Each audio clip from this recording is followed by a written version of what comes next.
Hello viewers, নতুন একটি ভিডিওতে আপনাদের সবাইকে জানাচ্ছি অনেক, অনেক স্বাগতম। আশা করি আপনারা সবাই ভালো আছেন এবং সুস্থ আছেন। তো বন্ধুরা, আজকের ভিডিওটা একটু স্পেশাল, কারণ যারা আমাদের আগের ভিডিওটা দেখেছেন তারা হয়তো আগেই আন্দাজ করতে পেরেছেন, আর যারা এখনো দেখেননি তাদের জন্য আই বাটনে ভিডিওটির লিংক দিয়ে রাখা থাকবে, চাইলে আগে সেটাও দেখে নিতে পারেন। আজকের ভিডিওতে আমরা আপনাদেরকে দেখাবো সেন্ট মার্টিন আইল্যান্ডে আমরা কোন রিসোর্টে ছিলাম, কেমন ছিল আমাদের এই থাকা, আর খরচটাও কেমন পড়েছে, এর পুরো অভিজ্ঞতাটা আসলে কেমন ছিল। তো বন্ধুরা, এটাই ছিল আমাদের রুম। দেখতেই পাচ্ছেন রুমটা বেশ বড়সড় এবং পরিপাটি। এই রুমে থাকতে আমাদের খরচ হয়েছিল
সেন্ট মার্টিনে আমাদের এই রিসোর্টের রুমটিতে প্রয়োজনীয় সবকিছুই মোটামুটি ছিল।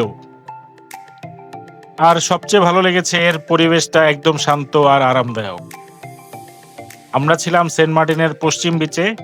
যদিও সেন্ট মার্টিনে এটা আমাদের প্রথমবার ভ্রমণ ছিল না।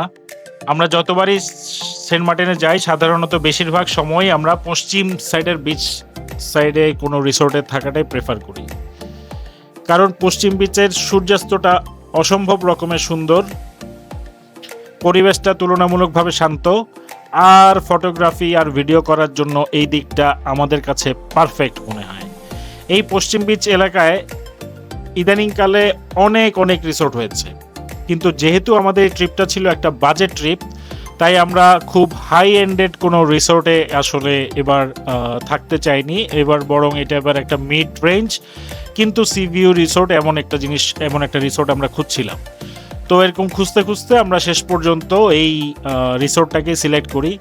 এটা ছিল সি ভিউ একটা রিসোর্ট, আর এটাই হচ্ছে আমাদের সেই রিসোর্টটা, স্যান্ডি বিচ রিসোর্ট।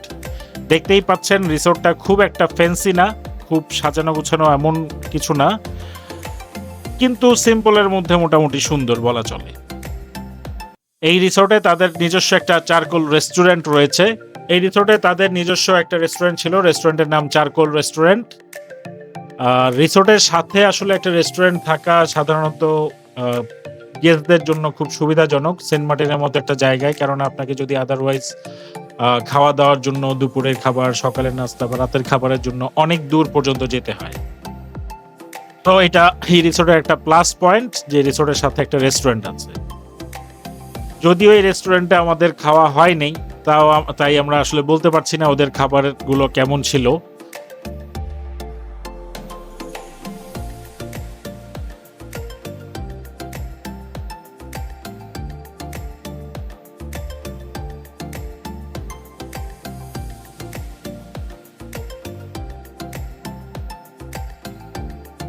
রিসোর্টের রুমটা তো দেখতেই পেলেন।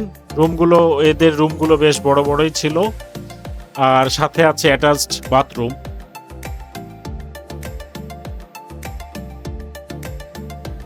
পরিষ্কার পরিচ্ছন্নতার কথা যদি বলতে হয়, আসলে আমরা যেহেতু বিচ সাইড একটা রিসোর্ট, আর এখানে আসলে সবখানেই একটু ধুলাবালি থাকেই, তো সেই ক্ষেত্রে আমরা ওরকম ভাবে পরিষ্কার বলবো না রিসোর্টটাকে। এই রিসোর্টের রুমের ভেতর বা বাইরে থেকেই যে ভিউটা দেখা যায় সেটা সত্যিই অনেক সুন্দর। রিসোর্টের রুমগুলোর ভেতর থেকেই ভিউ পাওয়া যায়। এই রিসোর্টটা খুব অতটা বড় কিছু না, বাট ভেতরে ঢুকলে আপনার মোটামুটি সাজানো গোছানো আছে। আর যারা ছবি তুলতে ভালোবাসেন, এখানে এই রিসোর্টের মধ্যে অনেকগুলো ছবি তোলার মতো সুন্দর সুন্দর স্পট আছে। সবচেয়ে ভালো ব্যাপার হচ্ছে এখানে যে রিসোর্টটা থেকেই রিসোর্টের ভেতর থেকেই আপনি সমুদ্র দেখতে পারবেন হ্যামকে দোল খেতে খেতে। যেটা আমাদের কাছে আসলে সবচেয়ে বড় প্লাস পয়েন্ট ছিল। আমরা যে বাজেটের মধ্যে একটা মিড রে বাজেটের মধ্যে আমরা এমন একটা রিসোর্ট খুঁজছিলাম যেটাতে আমাদের আ মানে কস্ট কম পড়বে কিন্তু সমুদ্রের ধারে থাকা যাবে। সেন্ট মার্টিনে এছাড়াও ভেতরের দিকে অনেক আপনি রিসোর্ট বা হোটেল পাবেন। যেগুলো থেকে সমুদ্র তো আসলে খুব বেশি দূরে না। বাট যেগুলো থেকে আপনি আসলে সি ভিউটা পাবেন না।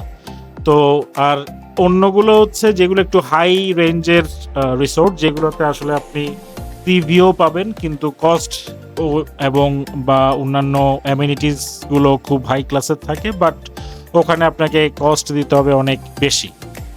তো সেই হিসাবে এই রিসোর্টটা আমরা বলব যে এটা মোটামুটি মিড রেঞ্জ বাজেটের মধ্যেই পড়ে।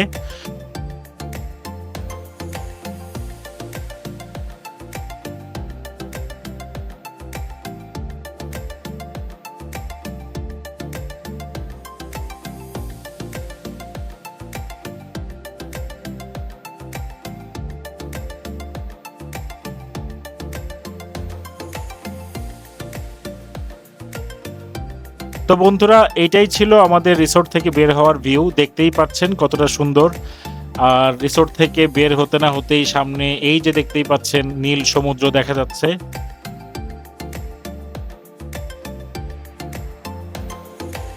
এই রিসোর্টে সকালে ঢেউয়ের শব্দে ঘুম ভাঙা আর সন্ধ্যায় সমুদ্রের পাশে বসে সূর্যাস্ত দেখা এর অনুভূতিটা সত্যিই অসাধারণ।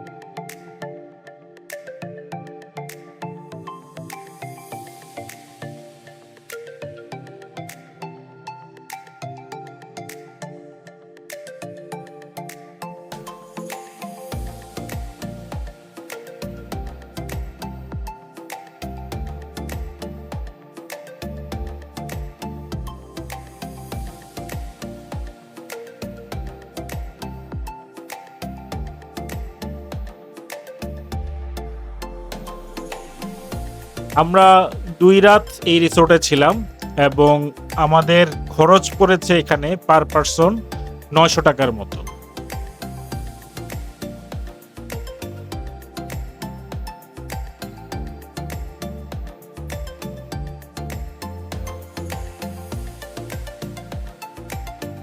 ৳৯০০ আসলে এই কারণেই বলছি, আমাদের প্রতিদিন এই রিসোর্টে থাকতে পার নাইট আমাদের খরচ পড়েছে ৳২৭৫০। আমরা ২ দিন ছিলাম।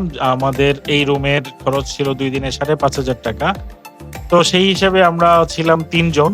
আর এই ৩ জনের তাহলে পার পারসন প্রায় ৳৯১৬ র মতো পড়ে। এবং আমাদের অভিজ্ঞতা অনুযায়ী বাজেটের মধ্যে এটা বেস্ট, সেন্ট মার্টিনে একটা বেস্ট ভালো অপশন হতে পারে।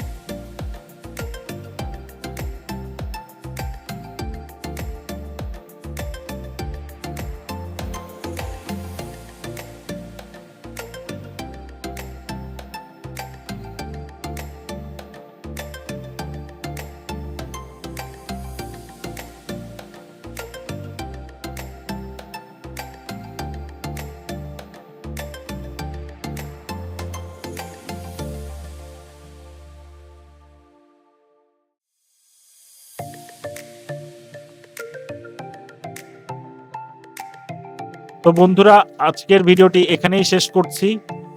আশা করি এই ভিডিওটি আপনাদের ভালো লেগেছে এবং স্যান্ডি বিচ রিসোর্ট সম্পর্কে একটি ক্লিয়ার আইডিয়া আপনাদেরকে দিতে পেরেছি। ভিডিওটি ভালো লাগলে অবশ্যই একটা লাইক দিবেন আর চ্যানেলে প্রথমবার এসে থাকলে সাবস্ক্রাইব করতে অবশ্যই ভুলবেন না। আর কমেন্ট করে জানাবেন আপনারা সেন্ট মার্টিন গেলে কোন রিসোর্টে থাকা প্রেফার করবেন। আজ এই পর্যন্তই। সবাই ভালো থাকবেন, সুস্থ থাকবেন। আল্লাহ হাফেজ।